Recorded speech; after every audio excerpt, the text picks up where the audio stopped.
തിരുമേനി, ഉണ്ണിത്തമ്പുരാൻ ഉണ്ടായിക്കണോ? അതേന്നേ, പുലരും മുമ്പേ. വലിയ യോഗമുള്ള നേരാത്രേ. ഗായത്രി, കുഞ്ഞാത്തോല് സുഖായിരിക്കണോ? ഇല്ലത്തേക്ക് വരണില്ലേ ആവോ?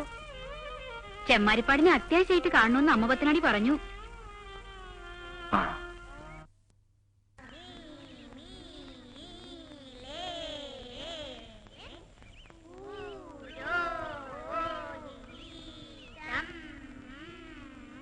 ഒരു കാര്യം പറയാച്ചിട്ടാ വിളിപ്പിച്ചേ. താൻ അറിഞ്ഞൂലോ തനിക്ക് ഉണ്ണിയുണ്ടായി? അറിഞ്ഞു.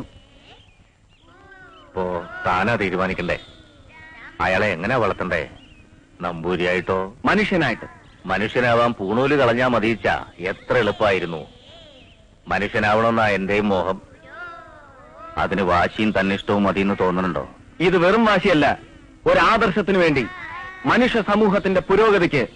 അതിന് ചിലപ്പോ ചില വിഗ്രഹങ്ങൾ തച്ചുടക്കേണ്ടി വരും. ഒരു വിഗ്രഹം ഉടച്ചാൽ വേറൊന്ന് വാർക്കേണ്ടി വരും. ശൂന്യതാന്നൊന്നും ഉണ്ടാവില്ല. തർക്കല്ല, വാദോനാവലംബ എന്നാണ് എന്റെ പ്രമാണം. ഞങ്ങൾ വാദിക്കും, തർക്കിച്ച് തോൽപ്പിക്കും, എന്നിട്ട് സത്യം കാണിച്ചു കൊടുക്കും. അതാണ് ഞങ്ങളുടെ മാർഗം. ഇപ്പൊ തന്റെ ഉണ്ണിയെ വളർത്തുന്ന കാര്യം ജാതകർമ്മം കഴിക്കണമെന്ന് വെച്ചാ വേണ്ട. എന്റെ മകന് ജാതകർമ്മം വേണ്ട. ഞാൻ അവനെ ശുദ്ധ മനുഷ്യനായിട്ട് വളർത്തും. ഇല്ലാന്ന് പറഞ്ഞില്ല. ഗായത്രി അതിനെ വളർത്തും. നിങ്ങളുടെ രണ്ടാളുടെയും വാശിക്ക് ഒരു ജീവൻ പരീക്ഷണാവരുത്. തനിക്ക് എപ്പോഴാച്ചാ വരാം. ഉണ്ണിയും ഗായത്രിയും കൂട്ടിക്കൊണ്ടു പോവാം. ഞാൻ തടസ്സാവില്ല. ഗായത്രി, അവൾക്ക് എന്റെ ഒപ്പം ജീവിക്കാൻ എപ്പോഴാ ഇഷ്ടവെച്ചാ വരാം, അല്ലെങ്കിൽ വേറെ ജീവിക്കാം. നിങ്ങൾ അന്യോന്യം മനസ്സിലാക്കിയിട്ടല്ലേ ഒന്നിച്ചായത്. ഇപ്പൊ പിന്നെ അത് അന്ന് ഗായത്രി, അന്ന് അവൾ എന്റെ ആദർശത്തിനൊപ്പം നിന്നു. ഉണ്ണി, നിങ്ങൾ അന്യോന്യം ഇഷ്ടായി. 7 ചുവട് വെച്ചു, 7 പദം പറയുകയും ചെയ്തു.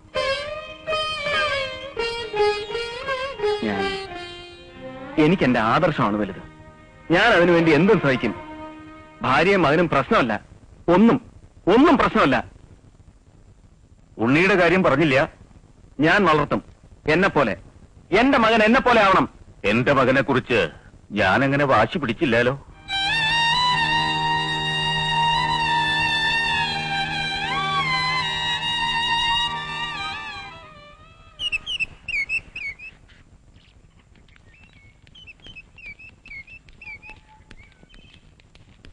നമസ്കാരം. ആ, എന്താ ഇവിടുത്തെ ഒന്ന് കാണണം വെച്ചിട്ട് വരിക. വരാ, ഇരിക്ക. അങ്ങടൊക്കെ ഇരുന്നോളൂ. ആ, എന്താ വിശേഷിച്ച്? പ്രധാനപ്പെട്ട ഒരു കാര്യം ധരിപ്പിക്കാനുണ്ട്. ഇവിടത്തേക്ക് അറിയാലോ. ഇവിടെ ഇപ്പൊ വരൾച്ചയായിട്ട് 5-6 കൊല്ലായി. ഭാരതപ്പുഴ കണ്ട മരുഭൂമിയാന്ന് തോന്നും. കുടിവെള്ളം കൂടെ പറ്റിയിരിക്കണു. ഒക്കെ കാലമാറ്റം. എന്റെ കുട്ടിയിൽ പുഴ നടുമുറിയെന്ന് നിരീക്ഷിച്ചിട്ട് എന്നെ ഇല്ല. കാലമാറ്റമൊന്നുമല്ല, ഒക്കെ മനുഷ്യരുടെ പ്രവൃത്തിയുടെ ഫല. ഇപ്പൊ ഈ നാട്ടിൽ യാഗം ഉണ്ടായിട്ട് 12 കഴിഞ്ഞു. ഒരതിരാത്രം ചെയ്താൽ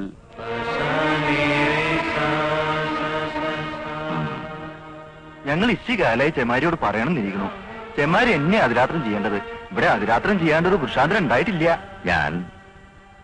ഞാൻ എന്താ പറയാ, ഇപ്പോ അക്കിത്തിരി ആവണമെന്ന മോഹമൊന്നും ഇല്ലാണ്ടായിരിക്കുന്നു. വേറെ അത് വയ്യേ. യജമാനൻ ചെമാരി എന്നെ അതിരാത്രം ചെയ്യാന്ന് പറഞ്ഞാൽ നിസാരല്ല.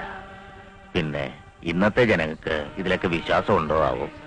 വെറുതെ പരീക്ഷണത്തിനാച്ചാ വേണ്ടായിക്കാനുള്ളത്. നാട്ടുകാർക്കൊക്കെ നല്ല വിശ്വാസമാണ്.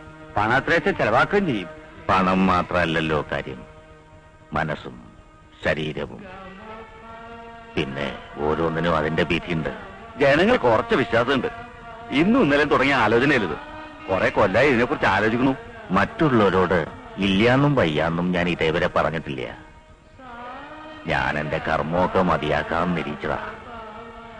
ഇനി ഇതും കൂടി വേണമായിരിക്കും. ഈ അതിരാത്രം നടക്കാൻ പാടില്ല.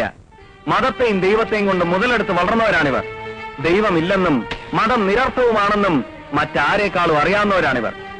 ഈ ചൂഷക ശക്തികൾ നിലനിൽക്കുവോളം മതം നശിക്കാനിടയില്ല.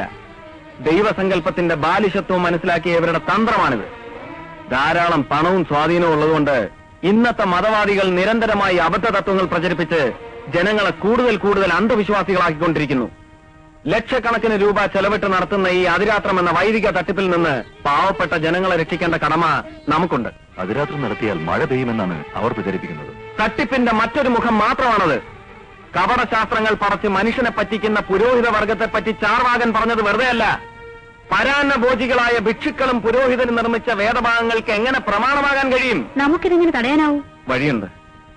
ആദ്യം ജനങ്ങളെ ഈ സത്യം ധരിപ്പിക്കുക, പ്രചരിപ്പിക്കുക. പിന്നെ ബലപ്രയോഗം വേണ്ടി വന്നാൽ അതും.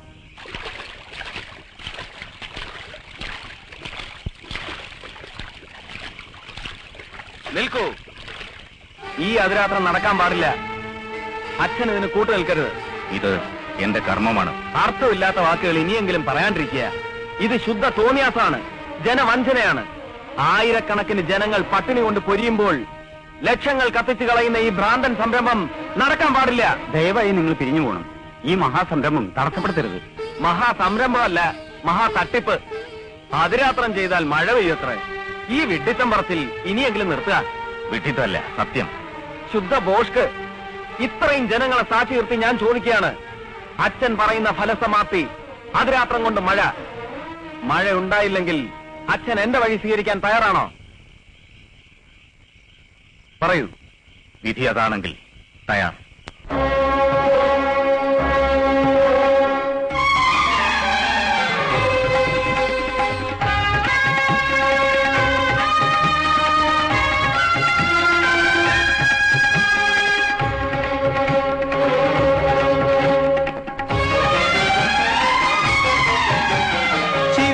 ശിവദഗണനായകവരമുണരും അനഘമന്ത്രം ശിവം അമലഹിമഗംഗയിലലയിളകും സുഹൃതവാക്യം ഉമയും ധരനും പ്രകൃതി ലയമായി നടമാടും താളം യാഗഹവന ധൂമശൈല നീലിമയിൽ വ്രതഭരിത ഹൃദയങ്ങളിൽ ശിവം ശിവദഗണനായകവരമുണരും അനഘമന്ത്രം ശിവം അമലഹിമഗംഗയിലലയിളകും സുഹൃതവാക്യം